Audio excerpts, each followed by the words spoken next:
지난 시간까지 우리 교단 헌법 공부하는 거, 정말 공부하는 이야기, 그리고 회의체에 관련된 이야기, 공감과 소통이 잘 안 될 때 또 다른 교회 문제, 또 교회 갈등이 생기더라 라는 이야기 말씀을 드렸습니다. 오늘은 그 다음 이야기 또 함께 나눌 텐데요. 저희 그 교회 문제 상담소를 통해서 매년마다 어떤 상담 내용들이 들어올 때 가장 많은 것이 무엇이냐면 재정 문제에 관련된 이야기예요. 교회 재정을 횡령했거나 아니면 또 다른 의미로 사용을 했거나 이런 건데요. 그런 문제들에 대한 불편함들을 저희들한테 이야기를 하실 때 저희들이 살펴본 결과 이전에도 이야기했던 정기회의에 재정보고가 제대로 안 됐던 것, PPT로 하거나 그냥 한 장짜리 입출금 내용만 던져주고 마친다거나 이렇게 한두 장의 페이퍼로 끝나고 앞에 있는 화면으로 끝나는 것으로 재정보고를 하니까 과연 교회 내에 있는 재정들이 어떤 흐름으로 어떻게 쓰였는지 알지 못하고 시간이 지나고 나서 보니까 그 당시에 어떤 이러저런 문제들이 있더라 라고 하는 것을 발견하게 되는 거죠. 또 예산, 집행, 그리고 보고, 감사 이런 내용들에 대한 이해도 사실 성도님들이 많이 부족하시고 그런 규정들조차 잘 마련되어 있지 않아서 매우 어려운 일들을 보게 됩니다. 자, 그렇다면 전체적으로 어떻게 해야 교회 재정 문제들을 일어나지 않게 하고 좀 막아낼 수 있을까? 이런 내용들 아주 간단하게 여러분 말씀드리고요. 이후에 또 자세한 내용은 또 저희들에게 문의해 주시면 좋겠습니다. 전체적으로는 개 교회들마다 재정 규칙이 잘 마련되어 있어야만 합니다. 정관까지는 아니더라도요. 어떤 식으로 재정을 운영하고 또 집행할 것이다 라고 하는 그 세부적인 재정 규칙이 잘 마련되어 있는지 여러분 좀 확인하시고요. 또 정기적인 재정 운영에 대한 교육이 꼭 필요합니다. 우리 교회는 어떤 식으로 재정을 운영하고 어떤 식으로 집행하고 어떤 식으로 보관하고 어떤 식으로 보고한다 라고 하는 이런 내용들이 조금 잘 마련되어 있는 그런 프로세스가 개 교회들마다 좀 필요합니다. 연보, 헌금, 봉헌이라는 이름으로 교회 이렇게 내게 될 때 그것이 참 바르게 사용되어져야 되잖아요. 이런 바르게 사용되어지고 있는지에 대한 관심을 많이 가져주시면 좋겠고요. 또 하나, 이거는 중요한 내용인데요. 교회 재산과 특히 목회자 개인 재산과는 분리가 되어질 수 있도록 확인하시는 게 좋겠습니다.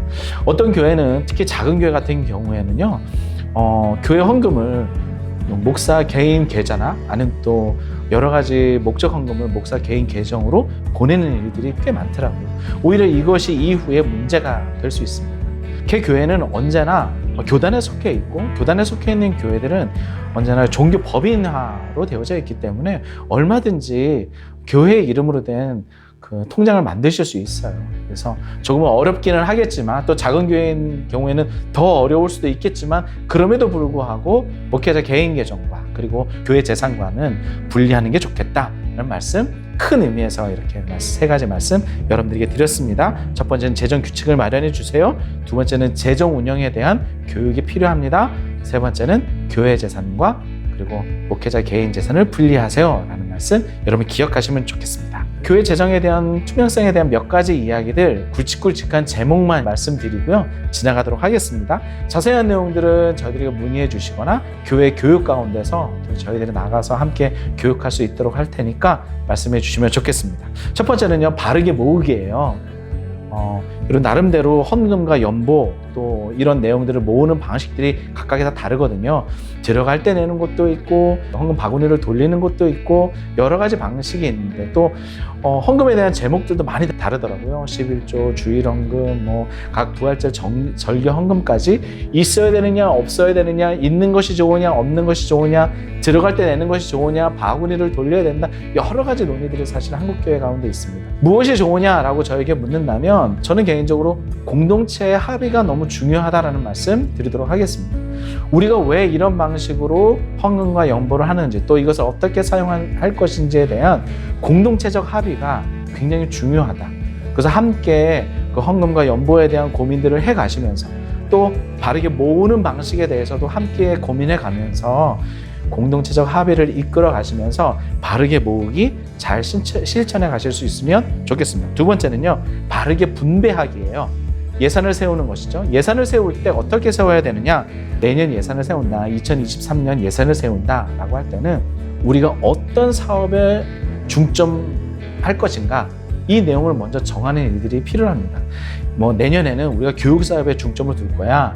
내년에는 우리가 선교 사업에 중점을 둘 거야. 내년에는 또 이러저러한 사업에 중점을 둘 거야라고 했다면 그런 사업에 맞추어서 예산을 편성하고 예산의 비중을 조율해 가는 일들이 필요합니다. 어떤 교회는 이런 교회들도 있더라고요. 퍼센트를 정해서 전체 예산의 30%는 뭐 인건비로, 또 30%는 또 어떻게, 또 나머지는 어떻게, 이렇게 퍼센테이지로 구성하는 교회들도 있는데요. 초기에는 좋을 수 있겠지만 또 이후에는 그것 때문에 조금 더 어려워지는 경우들도 저희들이 발견했습니다. 예를 들자면 이런 거죠.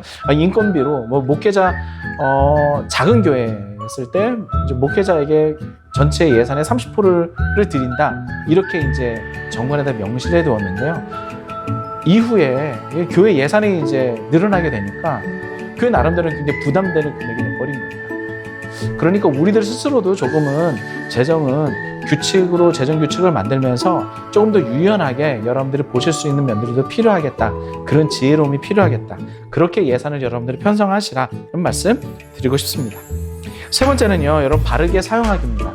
운영과 지출에 대한 나름대로의 어떤 규정들, 나름대로의 방식들, 프로세스들이 좀 필요합니다.